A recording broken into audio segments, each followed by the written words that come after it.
પ્રોટીનનો ખજાનો એવું આજે આપણે પનીર બનાવવાના છીએ, એ પણ ફક્ત 2 જ વસ્તુથી આટલું સરસ બજાર જેવું પનીર બનાવી શકો છો। અને અત્યારે બજારમાં ખૂબ જ કેમિકલવાળા અને ભેળસેળવાળા પનીર જ્યારે મળી રહ્યા છે, ત્યારે આપણે ઘરે પનીર બનાવવાનો આગ્રહ રાખવો જોઈએ। અને કોઈ પણ રેસીપીમાં તમે આ રીતનું પનીર બનાવી અને ઉપયોગમાં લઈ શકો છો। તો બહાર જે છે એ તમને ચોકસાઈ પણ નથી મળતી અને સાથે સાથે ઝેરી તો છે જ, તો તમે આ રીતે પનીર બનાવી શકો છો। અને આજે આપણે સ્પેશિયલી ગાયના દૂધમાંથી પનીર બનાવવાનું છે। પ્રથમ પહેલાં દૂધને ગરમ કરી લેવાનું છે અને એને ઠંડુ પાડી અને આ રીતે મલાઈ થાય ત્યાં સુધી ઠંડુ કરી લેવાનું છે। અને પનીર બનાવવા માટે હંમેશા આ રીતે ગરમ કરેલું દૂધ લેશો તો પનીર ખૂબ જ સરસ બનશે। અને આ રીતે મલાઈ થઈ જાય ત્યાં સુધી આપણે એને ઠંડુ પાડવાનું છે। ત્યારબાદ અહીંયા આપણે એક લીંબુ લીધું છે। અહીંયા આપણે પૂરેપૂરું લીંબુ નહીં જોઈએ, અડધાથી થોડું ઉપર લીંબુ અહીંયા જોશે, એટલે કે પોણા ભાગનું લીંબુ અહીંયા જોશે। 1 લીટર દૂધ સામે પોણું લીંબુ અહીંયા આપણે ઉપયોગમાં લેવાનું છે। નાનું હોય તો તમે આખું લઈ શકો છો, પણ મોટું લીંબુ હોય તો અહીંયા આપણે પોણું લીંબુ લેવાનું છે। તો અહીંયા જે આપણે ગાયનું દૂધ લીધું છે એના ઉપર આ રીતે હવે મલાઈ થઈ ગઈ છે। તો અહીંયા ગરમ કર્યા પછી મેં અડધી કલાક જેવું એને ફ્રીઝમાં રાખ્યું હતું। તો આ રીતે એની મલાઈ થઈ ગઈ છે। તો મલાઈને આપણે હવે કાઢી લેવાની છે। મલાઈનો ઉપયોગ આપણે પનીર બનાવવામાં નથી કરવાનું। અને ભેંસના દૂધ કરતાં ગાયના દૂધનું પનીર છે એ ખૂબ જ ગુણકારી છે અને પ્રોટીન પણ સારા એવા પ્રમાણમાં હોય છે।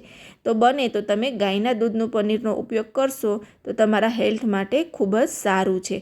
તો ફરીવાર અહીંયા આપણે મલાઈ કાઢ્યા બાદ દૂધને આ રીતે ગરમ થવા દેવાનું છે।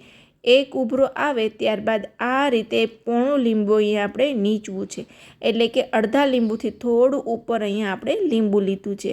અને આ રીતે દૂધની અંદર એડ કરી દઈશું અને દૂધનો ઉભરો આવી જાય પછી જ આપણે આ લીંબુનો રસ એડ કરવાનો છે। અને હવે સારી રીતે એને મિક્સ કરી લઈએ અને 1 જ મિનિટ માટે અહીંયા ગેસની ફ્લેમ છે એ ઓન રાખવાની છે। ત્યારબાદ ગેસની ફ્લેમ છે એ બંધ કરી દેવાની છે। જો તમે એને વધારે માટે ગરમ કરશો અને ઉકળવા દેશો તો તમારું જે પનીર છે એ એકદમ ચવડ થઈ જશે અને એકદમ છૂટું છૂટું થશે। જે આવી રીતે આપણે પીસ પાડ્યા છે એ પીસ નહીં પડે। તો એ વાતનું પણ ખાસ ધ્યાન રાખવાનું કે લીંબુ એડ કર્યા પછી 1 જ મિનિટમાં તમારે ગેસ છે એ બંધ કરી દેવાનો છે। અને આ રીતે સતત હલાવવાથી એકદમ પનીર છે એ દૂધમાંથી છૂટું પડી જશે, પાણીનો ભાગ અને પનીરનો ભાગ છે એ અલગ થવા લાગશે।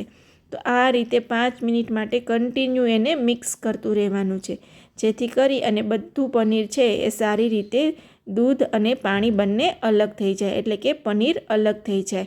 તો આ રીતે 1 મિનિટ બાદ હવે આપણે ગેસની ફ્લેમ છે એ બંધ કરી દઈએ અને કન્ટિન્યુ આ રીતે હવે એને મિક્સ કરતા રહીએ। જો તમે આ રીતે એકવાર ઘરે પનીર બનાવ્યું ને તો તમે બજારમાંથી પનીર લાવવાનું ભૂલી જશો અને ચોખ્ખું પણ એટલું જ બનશે। અને બજારમાં અત્યારે તમે બધા જાણો છો એમ ખૂબ જ ભેળસેળવાળું પનીર આવે છે અને વાસી પણ એટલું હોય છે।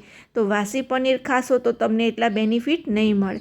જ્યારે પણ તમારે કોઈ પનીરની વસ્તુ બનાવવાની હોય ત્યારે તમે આ રીતે ફ્રેશ પનીર બનાવી અને એનો ઉપયોગ કરશો તો વધારે એ ફાયદાકારક છે।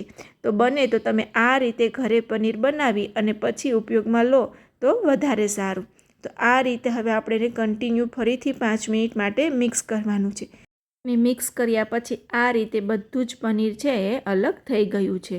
તો હવે આપણે આને ગયણામાં ગાળી લેશું। તો આપણે આ રીતનું એક સ્ટ્રેનર લીધું છે, એટલે કે ગયણી લીધી છે અને એને હવે સારી રીતે ગાળી લેશું।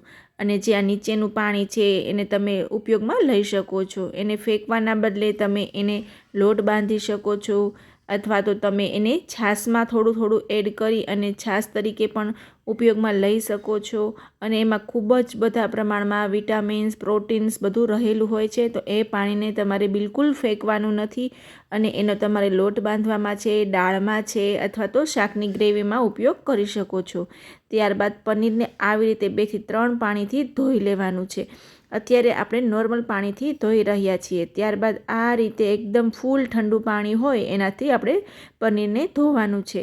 તો આ રીતે આઈસ ક્યુબ એડ કરેલું પાણી લેવાનું છે અને એને સારી રીતે હવે પનીરને ધોઈ લેવાનું છે, જેથી કરી અને જે લીંબુની ખટાશ છે એ બધી જ નીકળી જાય અને પનીરને આપણે સંગ્રહ કરી શકીએ, એટલે કે આપણે જ્યાં સુધી એનો ઉપયોગ કરવો છે ત્યાં સુધીમાં એ ખરાબ ના થાય એના માટે ખાસ કરીને આ રીતે ધોવું ખૂબ જ જરૂરી છે.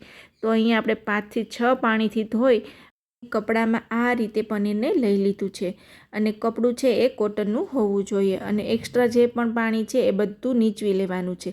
ત્યારબાદ આ રીતે આપણે એના ઉપર વજન મૂકી અને પનીરને 2 કલાક માટે સેટ થવા દેવાનું છે અને તમે એને ફ્રીઝમાં પણ રાખી શકો છો અને બહાર પણ રાખી શકો છો. તમારી મરજી પ્રમાણે તમારે એને 2 કલાક માટે રેસ્ટ દેવાનો છે અને 2 કલાક પછી આપણે જોઈએ તો આ રીતે આપણું એકદમ સરસ પનીર બની અને રેડી છે. અને તમે જોઈ શકો છો કે 1 લીટર દૂધમાંથી કેટલું સરસ પનીર બન્યું છે અને એ પણ ગાયના દૂધનું. જ્યારે તમે ભેંસના દૂધનું પનીર ખાઓ છો એના કરતાં ખૂબ જ ગુણકારી છે ગાયના દૂધનું પનીર. તો બને તો ગાયના દૂધનું પનીરનો ઉપયોગ કરશો તો તમારા બાળકોની હેલ્થ માટે પણ ખૂબ જ સારું છે. અને તમે બહારનું જે પનીર લાવો છો એ તમને ખબર પણ નથી હોતી વાસી છે કે તાજું છે અને એ પણ કેમિકલવાળું છે કે ઓરિજિનલ દૂધમાંથી બનાવેલું છે. તો આ રીતે તમે તમારી ચોકસાઈ પ્રમાણે અને તમારી અનુકૂળતા પ્રમાણે પનીર બનાવી શકો છો અને સોફ્ટ પણ તમે જોઈ શકો છો. જે બજારમાં મળે છે એટલું જ સોફ્ટ પનીર તમે જાતે તમારી ઘરે બનાવી શકો છો. ખાસ કરીને આટલું ચોખ્ખું પનીર તમે તમારા બાળકોને આપી શકો છો અને આ રીતે પ્રોટીન પણ તમે પૂરું પાડી શકો છો અને સોફ્ટ પણ તમે જોઈ શકો છો. જે બજારમાં મળે એના કરતાં પણ વધારે સોફ્ટ તમે ઘરે બનાવી શકો છો અને આ પનીરમાંથી તમે અવનવી રેસીપી બનાવી શકો છો. તો ચોક્કસથી કોમેન્ટ કરજો કે આ પનીરની રેસીપી તમને કેવી લાગી અને તમે કઈ રીતે પનીર બનાવી રહ્યા છો અને તમે આ વિડીયો કયા શહેરથી જોઈ રહ્યા છો, જેથી કરી અને ખબર પડે કે આપણો વિડીયો છે એ કયા શહેરમાંથી જોવાઈ રહ્યો છે. અને ખાસ કરી અને એ પણ કોમેન્ટ કરજો કે તમને ગાયના દૂધનું પનીર ભાવે છે કે ભેંસના દૂધનું. એ વિડીયો ગમ્યો હોય તો લાઈક કરજો, શેર કરજો અને ચેનલ ઉપર નવા હોય તો ચેનલને સબસ્ક્રાઈબ કરજો. આવજો.